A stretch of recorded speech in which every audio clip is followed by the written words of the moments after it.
Bonne nouvelle, bonne nouvelle, bonne nouvelle. Ce matin, je vous apporte une très bonne nouvelle. Mon Dieu, il y a longtemps, ça fait des mois qu'on n'avait pas entendu de si bonnes nouvelles au niveau de l'immigration au Canada. Alors, de quoi s'agit-il? Il s'agit de l'entrée en vigueur de la voie de sélection pour les travailleurs temporaires. Alors, le PSTQ va remplacer le PRTQ. N'est-ce pas une bonne nouvelle? En tout cas, ça va réjouir plus d'une personne, cette nouvelle-là. Alors, vous devez savoir qu'il y a des conditions applicables. Et oui, vous savez que c'est toujours comme ça. Alors, je vous envoie sur mon poste de travail et nous allons voir en détail quelles sont les conditions qui sont liées à cette nouvelle voie de sélection. On y va.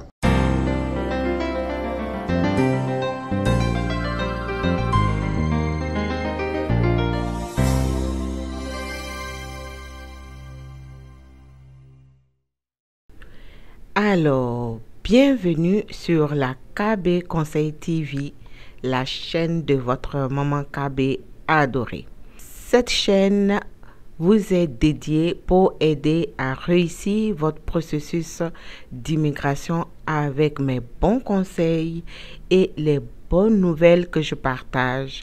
Alors, n'hésitez pas de partager afin que d'autres personnes puissent vraiment en profiter.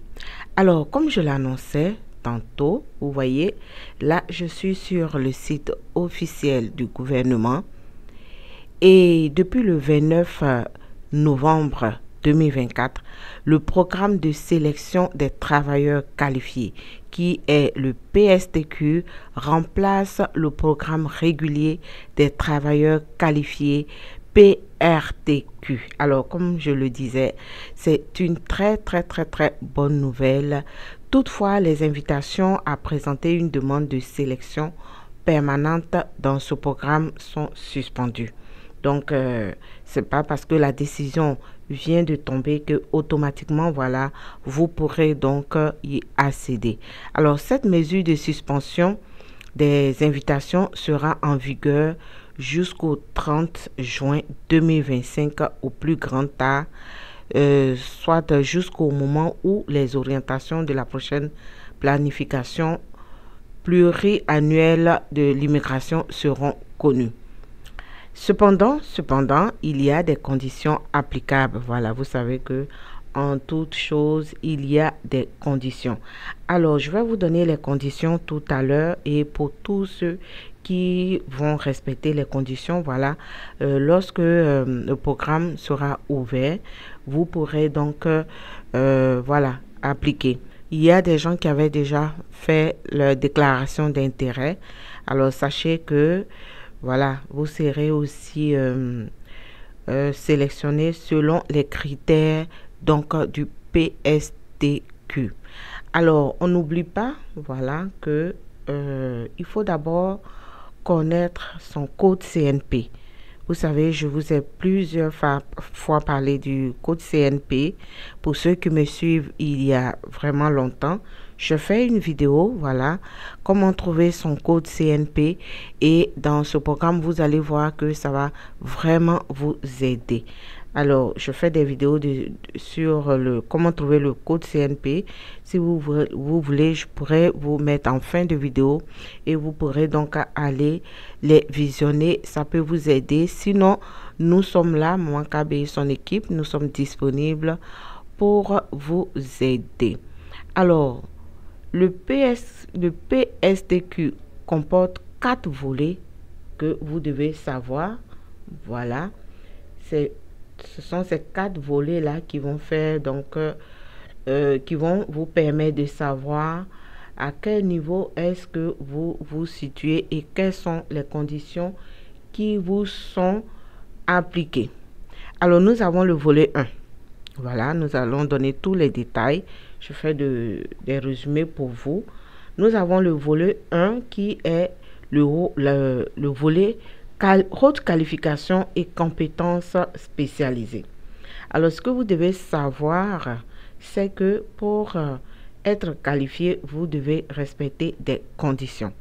Alors, la première condition, c'est exercer une profession de la catégorie FIE 0, 1 ou 2. La deuxième, c'est avoir l'expérience de travail requis, l'expérience de travail rémunéré dans votre profession principale d'une durée minimale de 1 an à temps plein ou équivalent.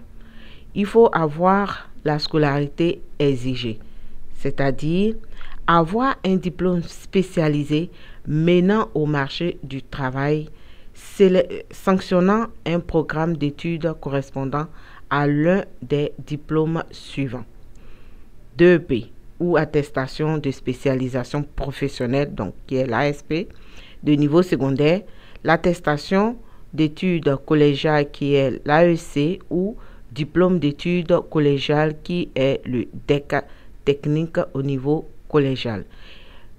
Soit aussi le certificat, un baccalauréat, un diplôme d'études supérieures spécialisées, maîtrise ou doctorat au niveau universitaire. Donc, ceux qui respectent ces conditions-là, voilà, ils sont donc dans le volet 1.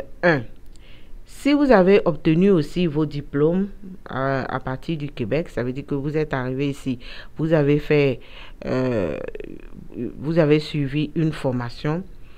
Il faut que cette formation ait accumulé au moins 900 heures. Voilà. Donc ça, c'est pour vraiment le niveau d'études. Maintenant, il faut avoir une connaissance du français à l'oral de niveau 7 ou plus à l'écrit, de niveau 5 ou plus. Voilà. Donc niveau oral 7 et niveau écrit 5. Donc c'est important, voilà, de vraiment bien noter tout cela. Ça va vraiment vous aider au moment où vous allez vouloir donc appliquer donc pour les différents volets. Donc bien sélectionner son volet et être prêt donc à soumettre voilà, ces dossiers au moment où le programme est ouvert. Alors, nous avons le volet 2. Le volet 2, là, ce sont les compétences intermédiaires et manuelles.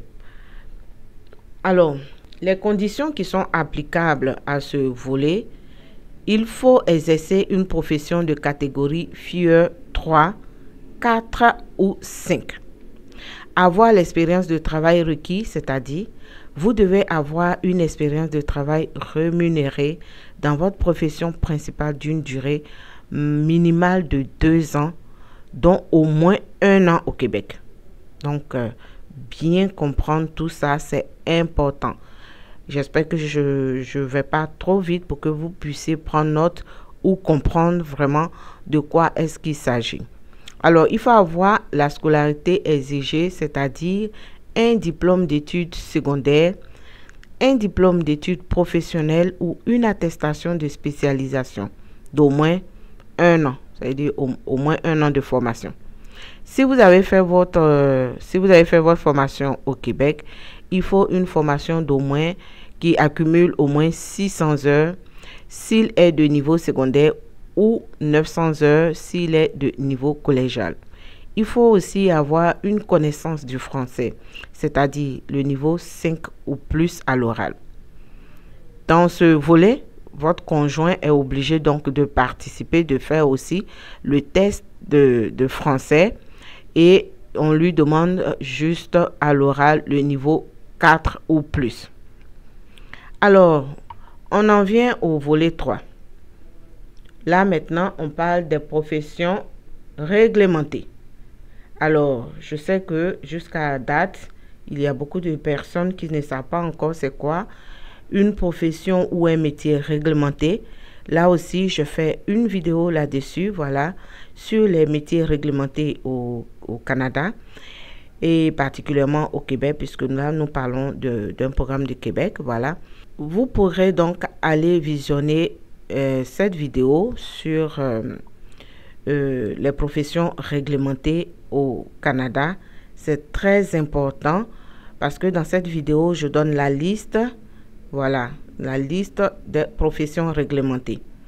Alors, si vous voulez, vous pouvez aller donc révisionner cette vidéo ou vous pourrez donc voilà, nous contacter si vous avez besoin de plus de renseignements. Mais c'est bon, si vous allez visionner la vidéo, voilà, vous prenez le temps vraiment de répertorier cette liste-là.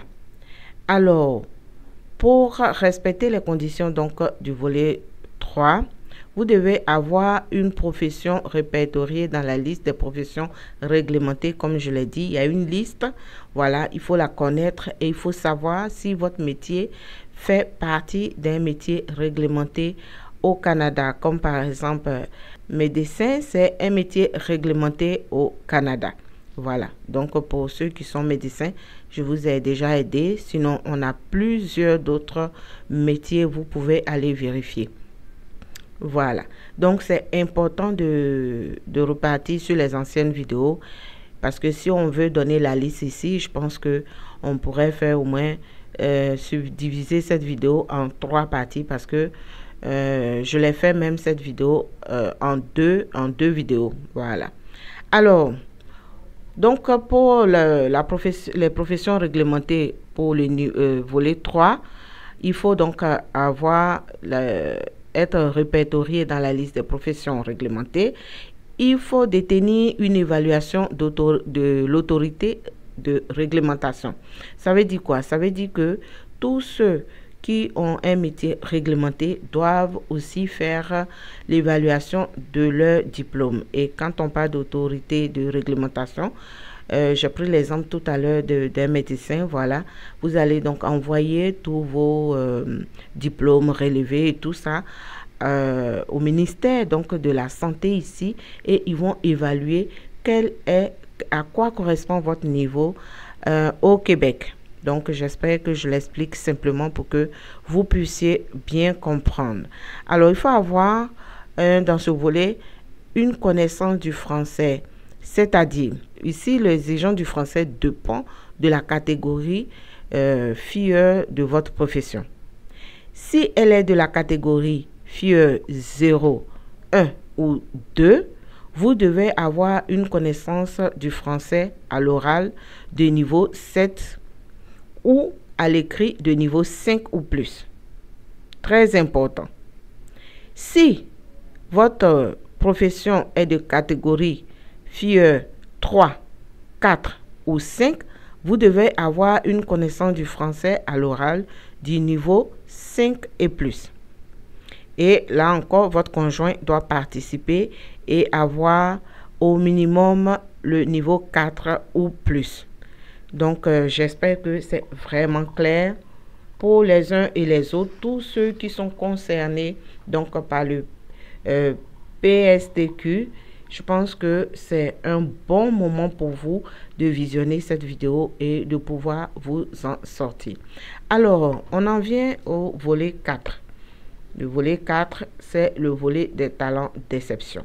Voilà. Et comme on le dit, si vous voulez faire partie du volet 4, vous devez avoir une compétence d'exception et avoir l'avis d'un partenaire ou accomplissement de la liste.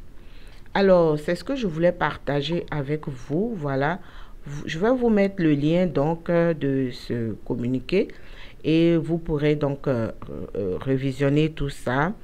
Essayer d'apprendre un peu plus selon votre profession, votre niveau d'études, votre niveau de français.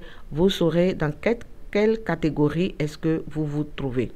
Voilà, c'est toujours un plaisir pour moi, en tout cas, de partager la bonne information avec vous. Et on n'oublie pas, hein, voilà, on n'oublie pas nos bourses d'études pour nos étudiants. Vous savez que nous sommes là pour faire le bonheur de tout le monde. Alors, travailleurs, étudiants, chacun vraiment est satisfait en contactant Maman KB. Donc, voilà, des bourses d'études de plus de 50% de réduction n'hésitez pas de nous contacter. Vous connaissez maintenant, je vais vous mettre donc notre adresse professionnelle. Vous nous écrivez lorsque vous avez un besoin et nous allons nous faire un plaisir de vous répondre. C'est toujours un plaisir pour moi de partager la bonne information avec vous, surtout les bons conseils. Je vous dis donc merci de me suivre, merci de continuer de suivre la KB Conseil TV et je vous dis à très bientôt.